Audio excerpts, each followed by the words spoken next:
Perfect. Uh-huh. Exactly. Perfect, right? So you want to reiterate what the topic is for today for everybody? Love to. Absolutely. So the topic today is about the art of holding space.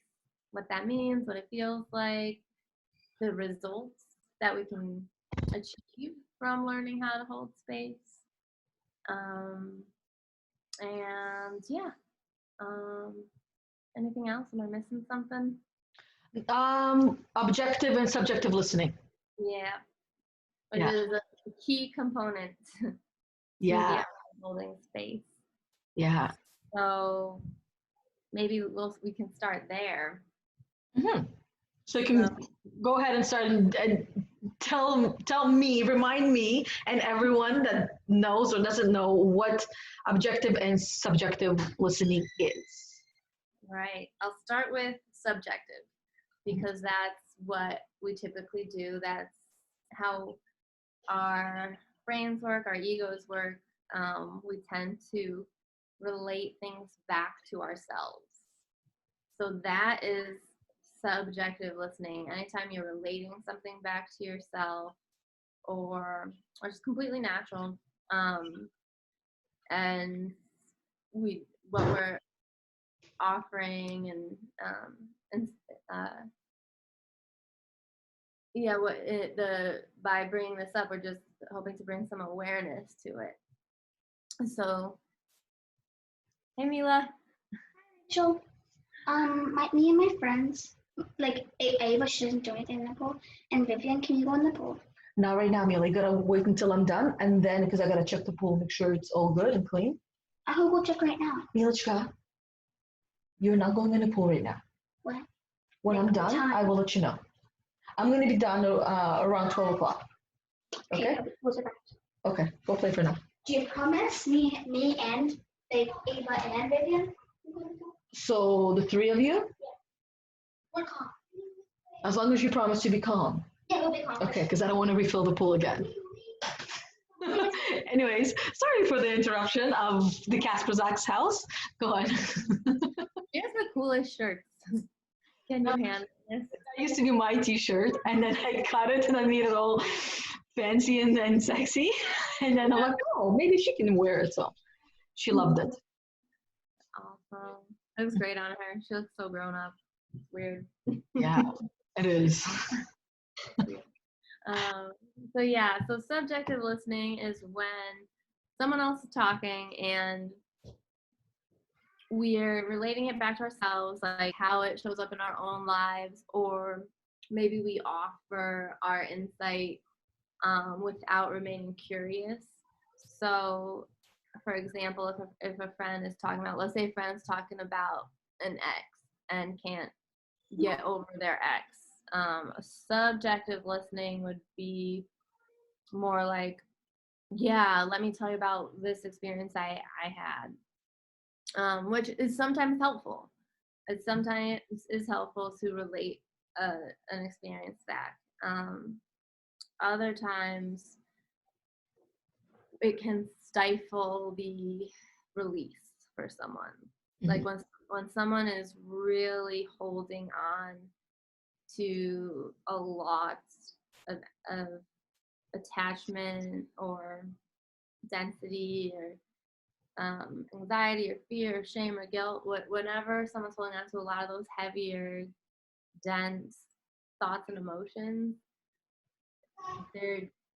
it's most helpful to have space for them to release it, just get off their shoulders. And that's where objective listening can be so powerful. So objective listening in juxtaposition to subjective is when we listen without judgment.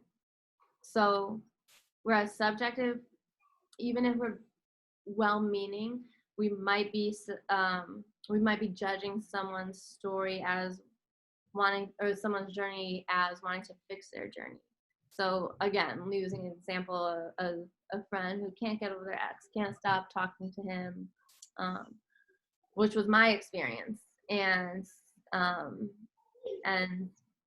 while I was going through that, friends would be like, well, just stop, like tell me more what to do.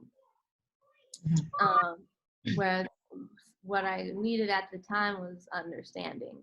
So, and that's what objective listening offers, just more understanding. And it's so tricky, especially for people who care so much, because we just want to fix, we just want to help. But sometimes the best service we can offer is to just witness someone. And that's what objective listening offers. It offers the witness, because there's so many of us holding on to our struggle. And when we begin speaking about our struggle and someone else starts telling us their struggle, then it's almost like being like, okay, well, mine isn't important. Theirs is, I guess. And now there's this like energy clash, like that is stagnation. Yeah. You're trying to release, and then the energy back is like, well, let me tell you about me. And then it just stagnates, and we're left with like, what about my struggle? So objective listening offers that witness to see you in your struggle. And sometimes that is the best medicine. That's all we need. Like when my first conversation with my first coach, I hadn't been able to tell anyone about a certain experience. And I hadn't been able to allow myself to feel anything about it. And even the way I spoke to her about it, I was just monotone. I had no expression. I'm an expressive person. And so I told her my experience, and all she said was, well, that sounds like, I think first she asked me how I felt. And I don't remember exactly what I said. And then she said, well, that sounds like it must have been hurtful. And when she said that, just to be recognized and have someone focusing on me and how I felt, I just started crying. And then I got angry. And I was just able to release so much by such a simple observation, because I didn't know that I could allow myself to recognize it as hurtful. I'm like, yeah, that was hurtful. I was rationalizing. I was kind of skipping the feeling part and trying to rationalize another person's actions so that I could continue perceiving them in a certain light and myself in a certain light. And so, yeah, objective listening just offers that witness to see you in your struggle and be like, yeah, like you're allowed to feel, and so objective listening, there's no judgment. There's unconditional acceptance. Whatever's coming through the speaker, whoever's speaking, we remain non-judgmental, witnessing, observing, hearing, and it's another kind of empathy, because we can feel the experience with someone, feel their experience without feeling any need to relate back to it, or like relate our own story back to it, just feeling for another human being, like, and feeling compassion. Yeah. And that alone opens up so much space for healing to occur. Yeah, from what it sounds like, it's basically the objective listening is the focuses on the other person, and you're not personalizing it onto yourself. And it's like, okay, you're not listening to the problems, right? Because subjective listening is you listen to the problems and you're applying the problems to yourself, and how can I fix them? Which also means that now you have claimed that problem as your own, and you put your own problem to the side because mine is not as important. So I'm going to put it right here off the screen so you can't see it. But I'm going to take your problem and have it as my own, and try to, that's where the attachment comes in as well, right? And judgment, because that's judging someone else's journey or someone else's experience as as a problem that needs to be fixed. Yeah, and it doesn't need to be. It doesn't need to be. Sometimes it just needs to be witnessed.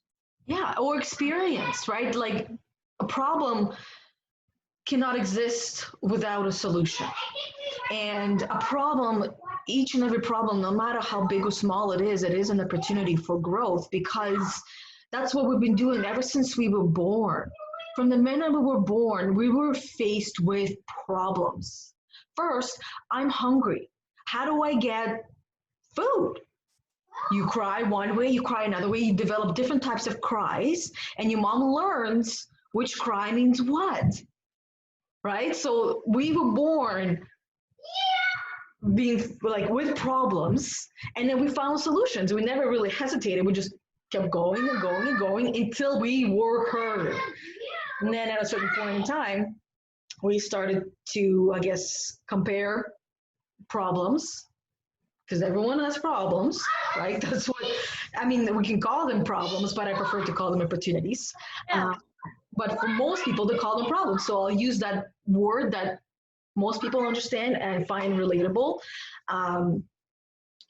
speaking people's language, right? So seeing all those problems and seeing other people's problems. And one thing you said was that my problem is not as bad or as heavy or something like that as their problem. So I'm going to try to help them fix it, which made me remember the times when I was going through depression, when I was sitting on the couch and not being able to do anything. I quite often would I'd be one of those people that will be taking on other people's problems and wanting to fix them and help them. And the way I would think about what I was going through is it's not bad enough because I haven't attempted anything. And some people have. So their problem is worse, right? Or some people might have had depression longer than I have. So therefore mine is not that bad. Mine is a fake depression. You know what I mean? This is what I was telling myself. So it's like shaming yourself for even. Yeah, that it's not real, it's fake. Right.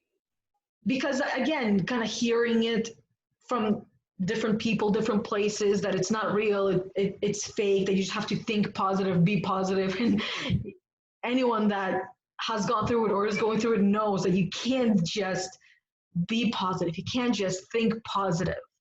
That's a perfect example of subjective listening. Anyone who would prescribe something like that, if someone's really in the struggle and hasn't had that experience, like it takes a lot of practice to experience those heavy thoughts and those painful thoughts, and then be able to sit with them and then replace them with thoughts that bring us joy and happiness and peace.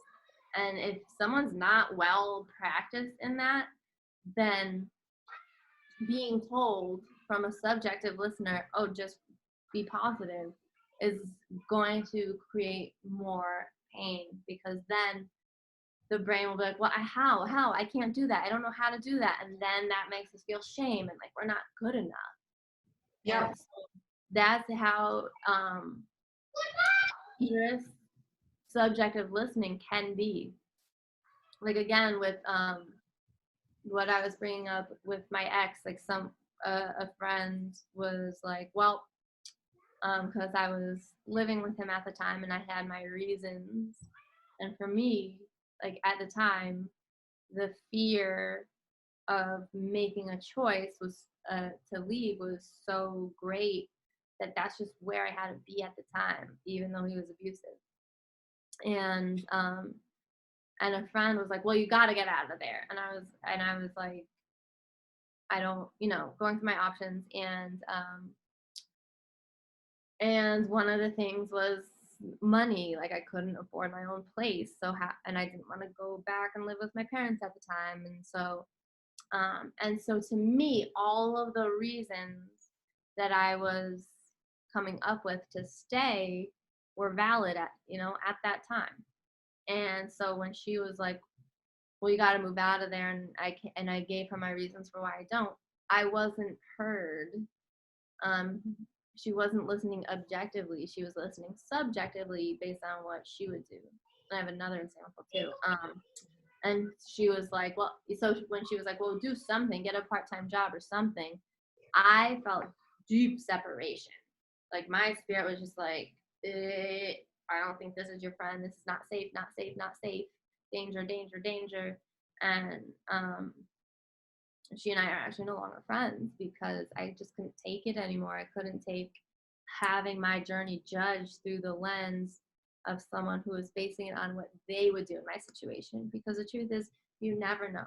And so another example of subjective listening, I've gone through experiences where things from my past were revealed, and friends were projecting their own thoughts on me about things that I've done.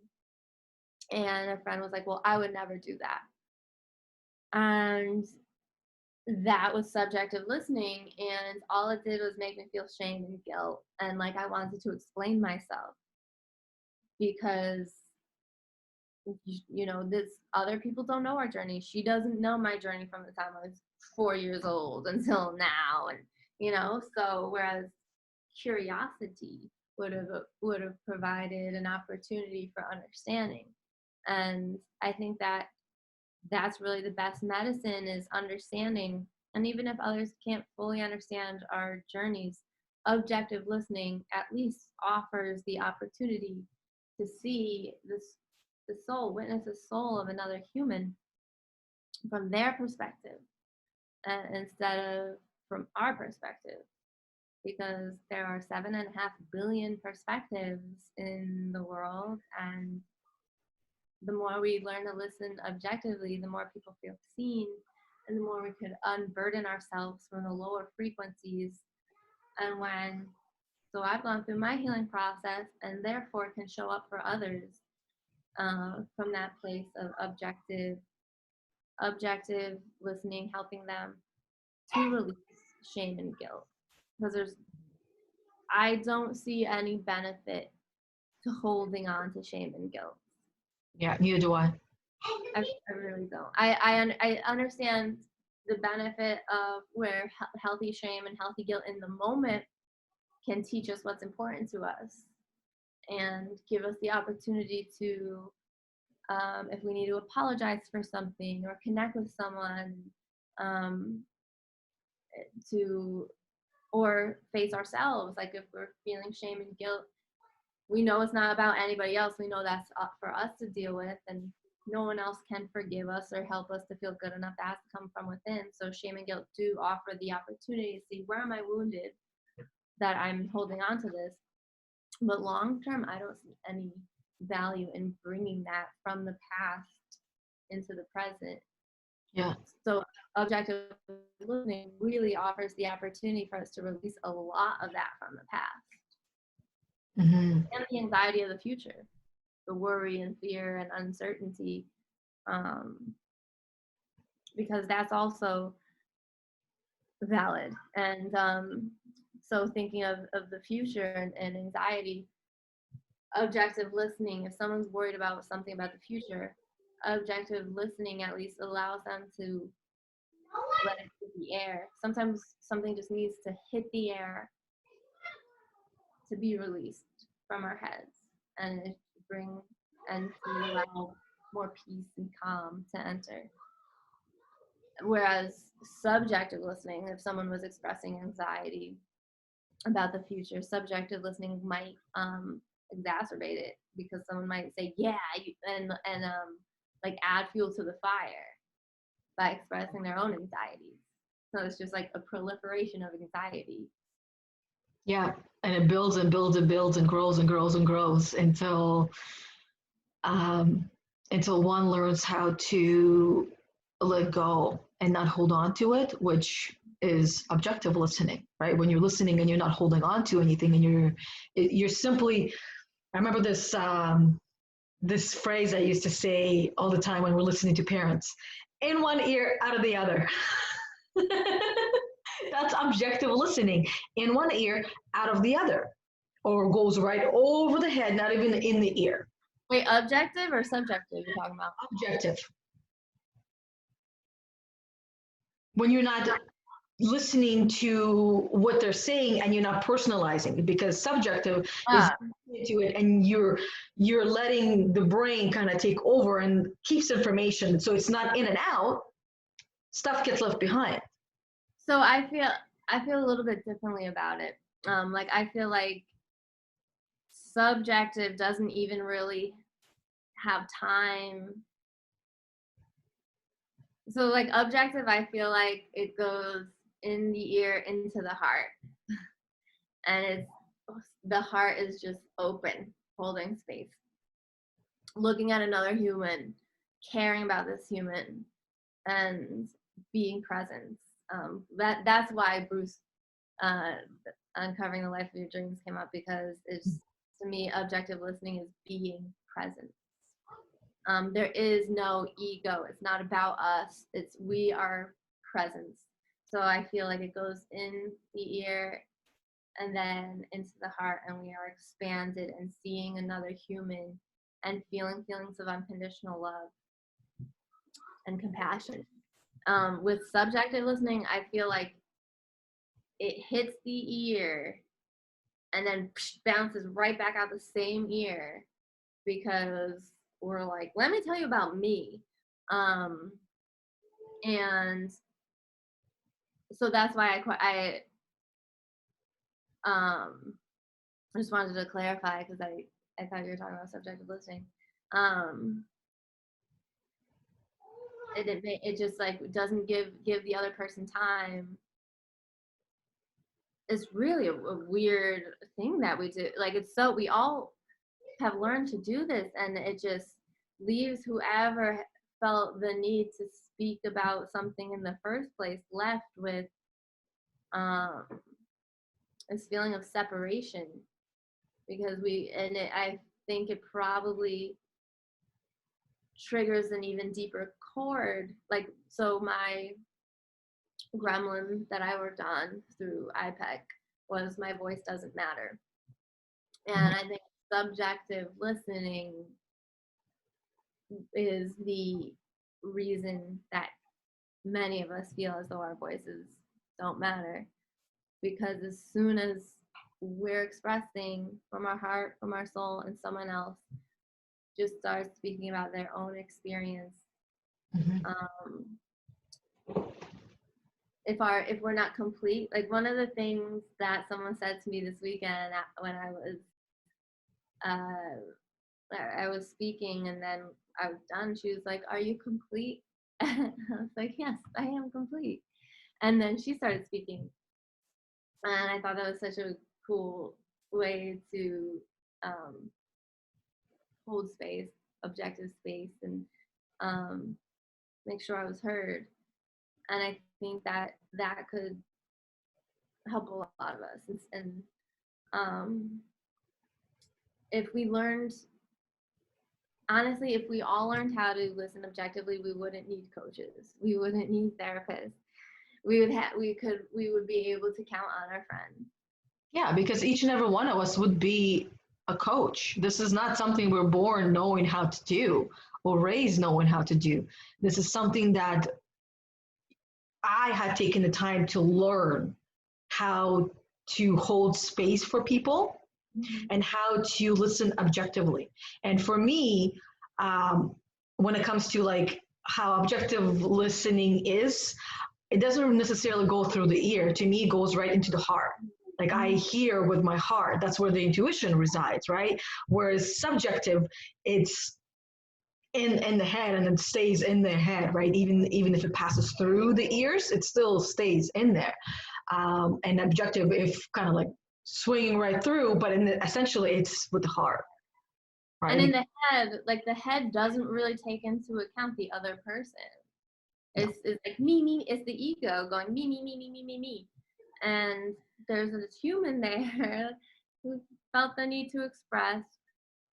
And it's so noticeable to me now. Like it's almost like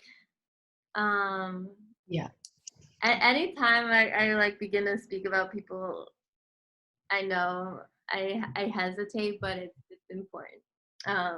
So with my parents, for example, when I was having dinner once with my parents, and my mom brought up how she was like, I didn't do well today, like I had cookies, and um started to express about her day. And I was prepared, like my coach hat was on, my objective listening hat, and I was ready to like dig deeper with her and help her. Like she was feeling guilt and shame for eating the cookies, and that's that'll just make her eat more cookies, um, or whatever it is, or pasta, whatever it is that she's trying to change. So I was ready, and then my dad just goes, well, I did great today. I just had a salad. And I was like, I felt like a teacher or a parent. I was like, okay, well, we're talking about mom right now, and then we'll get to you. But it just became so apparent, like she's telling her journey. She had a tough journey that day with food. It's great. He had a great journey, but first she started speaking first. And if so, what I realized by observing this is that there's not much room for transmutation or alchemy or awareness when we listen subjectively. So when my mom started telling about her journey with food and eating cookies, I saw opportunity to dig deep, get to the root of it, and to help her release for the guilt she was carrying from the day, because I know that I know her, and I know her brain was just like, well, I already ate one cookie, so I might as well. And so there wasn't much room. As soon as my dad was like, well, I had a great day, I was like, oh, like, can we focus on someone else? It's not all about you. Exactly. Like I felt like he was like a child, and I wanted to say, like, it's not about you right now. Yeah. The woman you love is expressing to her daughter, who's a coach. So it's just, if we all, I believe objective listening is medicine that could connect humanity. Even something I think about a lot is the way humans say I love you to one another without truly knowing one another. So we say I love you to the people we think the people we're projecting is like a hologram. So we're like saying I love you to a hologram because we've created through our subjective lens who we think someone is. And so that, which makes it really hard to receive the love, because I think about this a lot, because I think about, I don't think my family really knows me. They don't really know me like my friends do. So, so then I feel skeptical when I'm, of the use of it. Yeah. And I think, if you listen to me objectively and then told me you love me, then I would believe you. So then I would actually feel it. But the person you're saying I love to is a fictional person, is who you think I am. So it's just all so interesting to me, and makes sense as to why so many of us feel separation and feel disconnect and crave intimacy, because our souls are stagnating and not like when we're not, proper space isn't held for us to express and be heard, energy stagnates, and it makes it a lot harder to receive love and believe, like feel safe in receiving it. Because if someone's listening objectively and offers love, it doesn't feel safe to receive, because then it's like, well, what about when they really get to know me? Are they still gonna love me? Because right now they know this fictionalized, like whatever they think I am. But that's most people. Which is why I think so many people feel lonely. Like I have had so many people reach out to me since COVID about loneliness. And I think that objective listening is one of the main reasons why there's so much loneliness out there. Yeah, because nobody's really taking the time to hear and understand them. Because, like last week, we were talking about the who, right? The who of who we are. Most people don't know who we are, because if you ask every person that you know and that knows you of who they think you are, each and every person will draw a different picture, their reality. And it's like it's the same person, and yet somehow miraculously you are a different person in different people's eyes. And then that whole thing with when you were talking about love, and that people don't always know what love actually is, it reminded me, which I completely forgot, that before, how would I put it? It took me a really long time to tell my husband that I loved him. And the first time he heard me say that I loved him was really close to our wedding. And he wanted to hear it, but the thing is, I always told him that I don't know yet, right? I'm not 100% sure if I love you. If I don't know, and I don't want to say something that I don't know in my heart. And that was always my thing with anyone that I dated. I always wanted to make sure that I knew who they were before I would say I love you. Right? Mind you, we were together for 5 months before we got engaged, and at that point, I already knew I loved him. But I wanted to let that grow and see where that goes, right?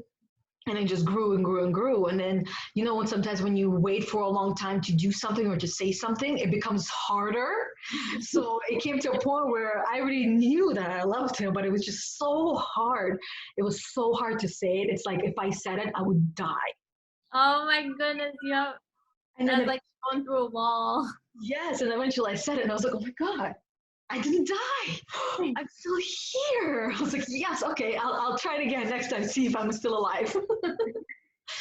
So I thank you for sharing that. I just love that description of ego death. Like you experience ego death, and that coming out on the other side, I'm like, oh my gosh, I didn't die. Like that's how powerful the mind is. Yes. It feels like death. It feels like death. Yeah. Wow. Yeah. But yeah, I mean, that makes total sense. You wanted to really get to know this other person that you're coming into union with. Yeah. And make sure that you know who you're saying I love you to. Yeah, because it's in my experience, it's those words are sacred words. They are very powerful, and they should not be thrown around like they're confetti. Yep. And only say I love you to people that you really do love, right? To people that you love and appreciate. Because I know sometimes I'll do videos and I'll say, I love you guys. And that's to all the people that watch. And I communicate with those people afterwards or beforehand or at some point in time. So that's also not a lie, because I love them as humans, as their own individuals, because they are open and honest about who they are. Well, and that is the coach, the way that the whole process of becoming a coach, the way that it's expanded our energy in general is to that place where we are unconditionally loving of every soul, because we see souls. Like that's what we see as coaches. We see souls, and we see the human holding the souls back. So there's zero judgment, because coaches have understanding of why humans do the things we do. So when there's zero judgment, again, going back to objective listening, there's zero judgment. There's so much space for unconditional love, because we're seeing a human, we're seeing a soul attempting to shed the human ego. And it's a struggle, and it's painful. And the coach has nothing but unconditional love for any being going through that process and any being not going through that process, because we understand that it's not for everyone in this lifetime. Yeah, and we don't go in and fix people's problems. We don't give them solutions, and we don't tell them that that's a problem. And if they think it's a problem, just remind them, and kind of coach them through it on their own. And they're the ones that come to whatever the conclusion or decision they come to.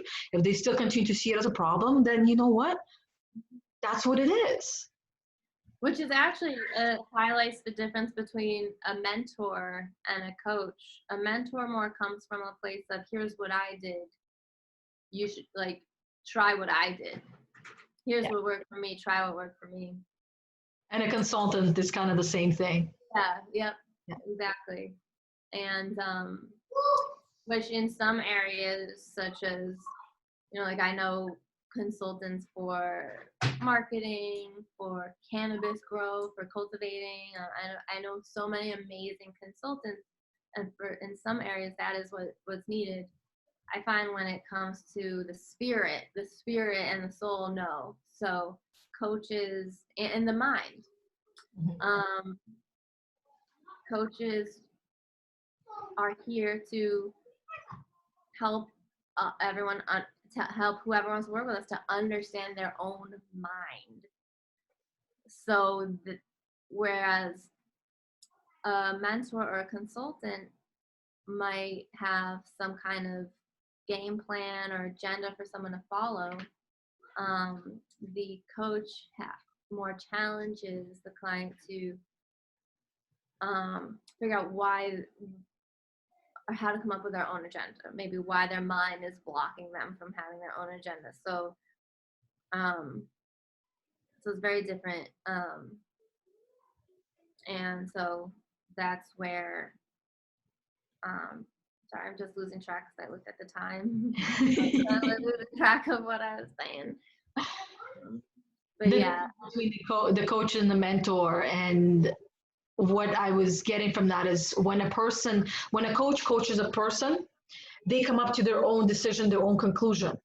It might have been the same thing we might have suggested, but because they came to it on their own, they're more willing to go and do something about it. But if it was given and we said, okay, this is what you do, this is what you should do, go and do it. Most people will be resistant to any of that. That's why most people don't listen to their friends and family that telling them what they should be doing, because they're like, no. I know what I should be doing. I don't want to listen to all of you. Hopefully, like that's where coaches are so important, because I think so many of us do listen to the shoulds. And I did for 10 years after college. I followed the path of what was projected as success and what I should be doing and what I should be concerned about. What I realized working with a coach is the things that I was concerned with or were important to me weren't the things that were being told were important to me. Like I was told that a certain salary was important and certain benefits were important. And I'm grateful because at the time I was directionless. And so I did need some kind of direction, and though it was in a total deviation from authenticity, it did provide experience. So I'm grateful, and it did help me to afford my coach when I did hire her, and I became who I am today because of it. But it's the experience, my experience. For example, let's say I was consulting or mentoring someone who is a woman who, like me, was working in corporate, or let's say she's working in corporate now and she's tired of it and wants out. Because of who I am, when I wanted out, I took the biggest risk. I didn't have a plan, and I just said, fuck it, I'm out, and I left. And it's been a roller coaster ever since. That's for me. That's for me. So if I were mentoring or consulting someone who is in that position, if I were to say, oh, just quit, just, the universe has your back, because that phrase worked for me. It doesn't necessarily work for anybody else to just up and make a huge decision like that. Instead, what a coach does is we get to the root of how someone wants to feel, what's important to them, their core values, so that they begin to condition themselves to perceive their own opportunity. Yeah. And make their own decisions, and then also choose on their own if they want to act on the decision, because sometimes we make a decision, it's like, well, that's not maybe exactly what I wanted, because after we sleep on it, it's like, oh, that's not exactly what I wanted. I wanted to change it a little bit, and we tweak it and do it ourselves. But if somebody's telling us what to do, then a lot of people, like myself, I could have done what I was being told to do, because I didn't want to feel bad. I'm not taking their advice. Hence, I'd be lying to myself and denying myself my own authenticity just to please somebody else.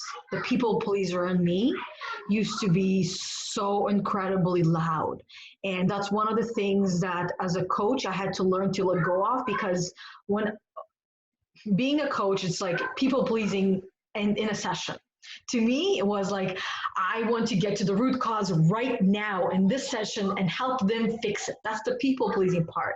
And realizing that doesn't serve the client. It doesn't help them, because this is something that most people, this is why after a session, this is where a lot more work is done behind the scenes for the client. Yeah. And they're doing everything on their own, which means that in order for us to fix something, we must first think that there's something is wrong, something's broken, when they're not, right? And see something as a problem when it's not a problem, it's an opportunity. So helping the client see that on their own agenda, on their own time frame, which might take a day, it might take 2 days, it might take weeks, it might take months, it might even take years, right? But they're doing it on their own time frame. And once they get to that point, that is when it will stay. Mm-hmm. Exactly. Yeah. Like my coach knew years, like when I told her that I enrolled on IPEC, she admitted to me that she knew 2 years prior that it was the path for me, because of how quickly I picked up on the energy leadership and was like speaking energy levels and was obsessed with leadership. She knew, and she never projected or told me to do it. She was never like, this would be great for you. She knew that at some point that I would come to that place. And she told me exactly when she knew. And it was like I learned how to hold space, and people were coming into my office, and I was getting so much energy from holding space. And so she was like, that's when I knew. But she never planned. She just like, let me find it in my own time. Because then, had she said 2 years prior, you know what you should do, like enroll in coach training, I would have been like, no, like, I would have come up with all the excuses. I would have developed so much resistance, and then it would have been even harder for me to like, oh, this is what I want to do, because there would have been that moment. A whole different timeline would have occurred where I would have built up all these walls, and then there'd be a whole other wall, because then I'm like, oh man, I'm like, I have to tell her she was right. Yeah, it's like expectations, right? When people put expectations on us by giving us something that they know will help to fix the problem. Yep. Right? And then that's where for me, I guess, the expectation of the other person and being able to give them the result, the outcome of what they had given me to work through. And I also learned that just because somebody said something to me, I don't need to go and take it as the truth and then go and just believe only that. I learned to question everything that is being said to me and everything that I hear. So even in movies, as I'm listening to movies, I'm questioning everything that they're saying, and my husband finds it quite annoying sometimes. He's like, "Oh my God, you talk a lot." I'm like, "I know." That's because I'm hearing something, but I'm hearing what they're not saying. and I'm witnessing a lot of subjective listening, very rarely objective listening.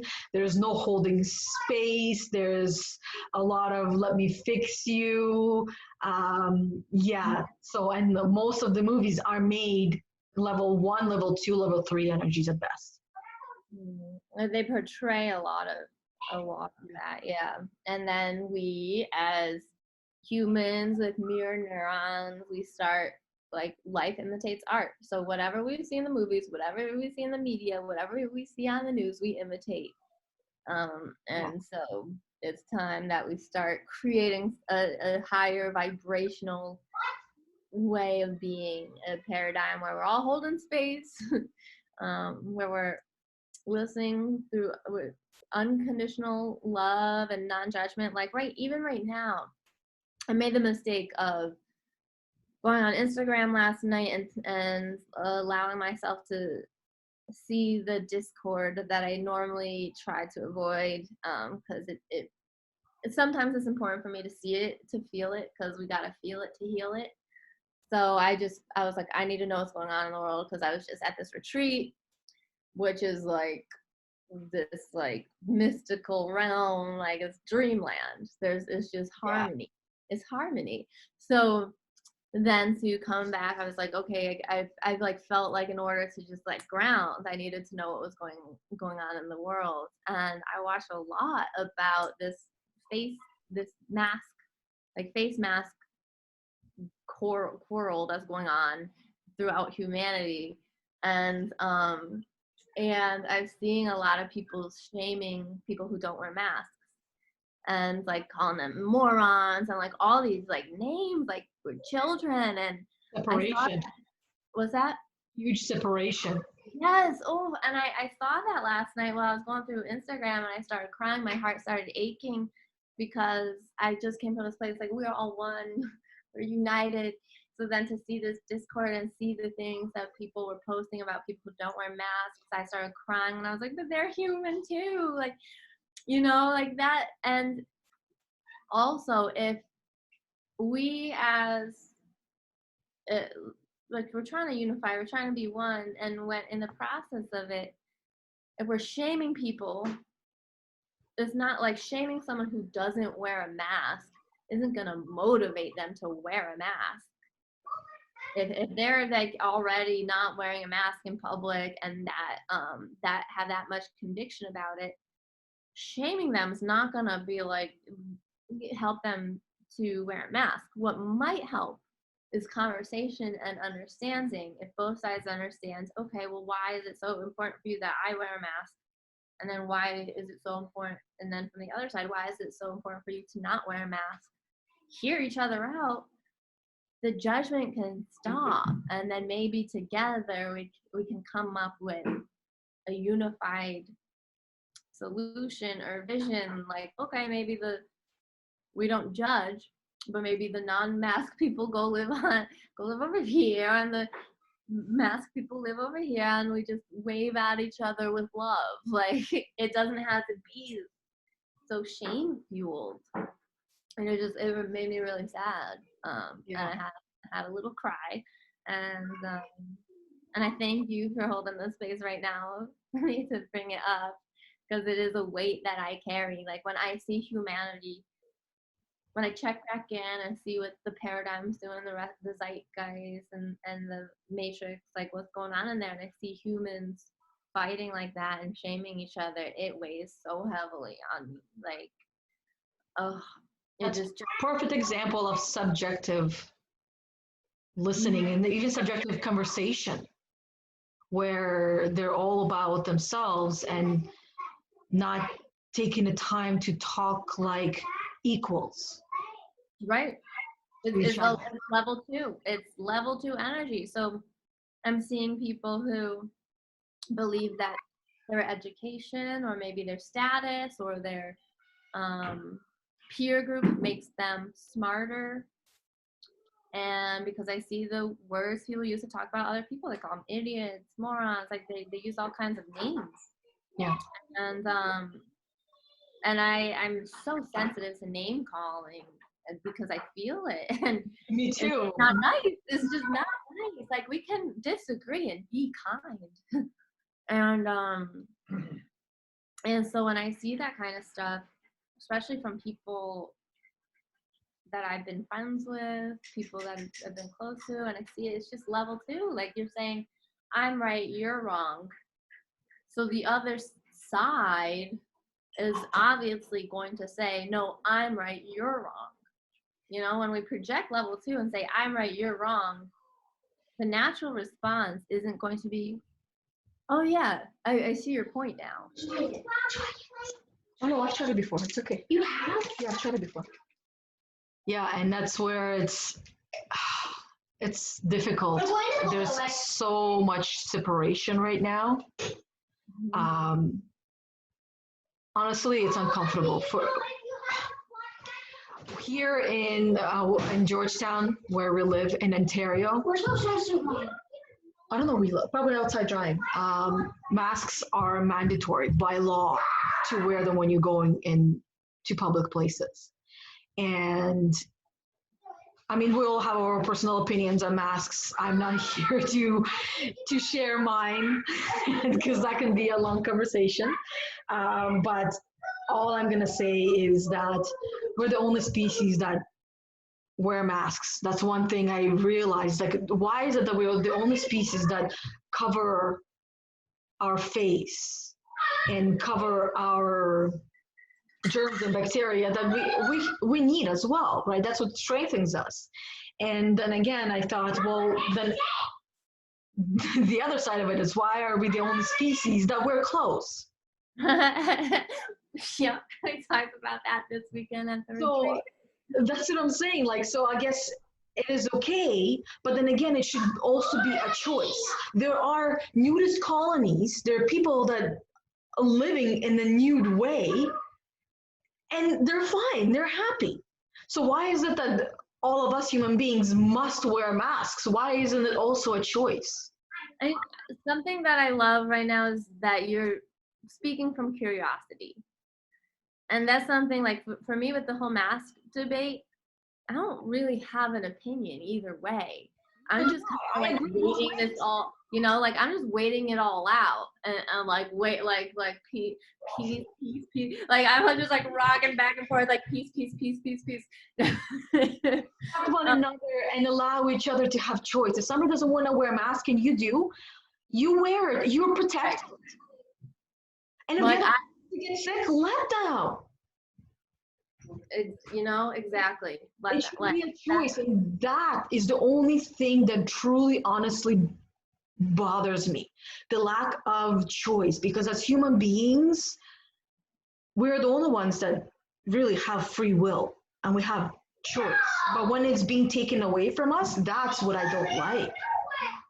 I lived for quite some time feeling like I had no choice, because anyone that lived with depression knows that there is no choice there, right? The only choice is, I mean, to wake up or to go back to sleep. There's really like no choices, or it feels like there's no choices. But then when it comes down to everything that's going on, I want to have a choice. I want to have a choice to wear a mask or not wear a mask. Mm-hmm. That's it. You just reminded me of something that I saw on social media, which also just brings up another point. And oh my goodness, I could like talk to you all day, all day. I'm like, keep We've done it before. I know, I know. And I was gonna say, you know, how do we bring this presence and objective listening to social media? Because I think that's what is causing so much discord, is that we are staying within our echo chambers, and anybody who doesn't echo our opinions is canceled. Like, we're becoming the cancel culture. We're canceling friendships, canceling relationships. And it began, I mean, it's been going on a while, but like, it really began here in America.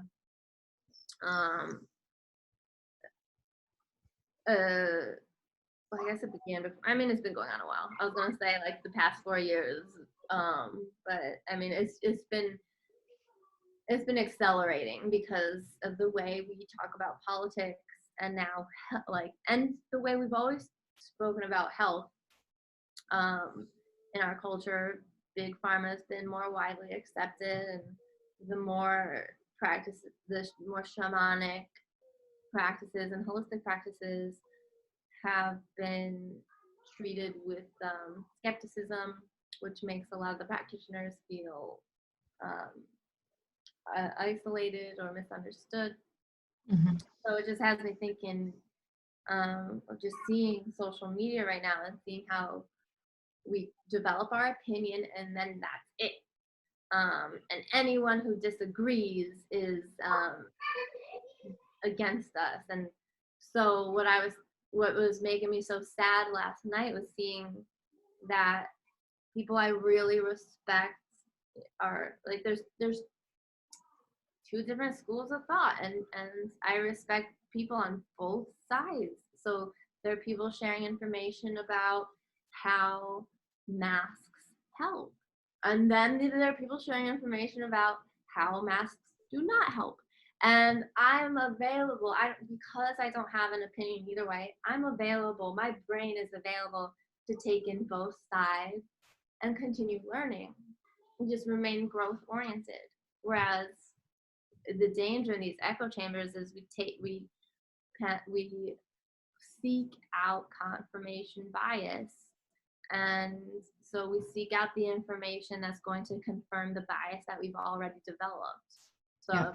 if I did have an opinion and I was like, everybody's got to wear masks and anybody who doesn't wear a mask is an idiot and like gonna kill us all, if that was my opinion, then the information that one of my dear friends shared last night on her social media account, I would have been like, oh, like you're camp, she was sharing information that from people she trusts and respects, and I trust and respect her. So I want to know why she believes the way she does, and I want to know why other people believe the way they do. And in the meantime, I'll navigate and adapt depending on who I'm around, because being in service includes helping others to process this chaos and navigate this chaos. Like, this is pure chaos. Yes. It's pure chaos. And it sounds like you're talking about questioning everything, like questioning the status quo, that just because one person said that this is what the truth is, doesn't mean it's the truth. And then another person says something, doesn't mean it's the truth. You're questioning this one and this one and this one and this one. You're questioning all of them. And in the end, you're forming your own opinion in a way based on all that's available to you. You're not just listening to one and, oh, that's it. This is it. Listening to you, I'm realizing this isn't about face masks. It's not. This is about division. It's about division and control. I may just separation. Know if you're coming. Yeah, Rachel, just checking to see if you're joining the Zoom. Okay. Well, this is an interesting way to leave it at, because it kind of to be continued. It's not about masks. No, honestly, I don't think it is about masks. At the end of the day, for me, it's not about the mask.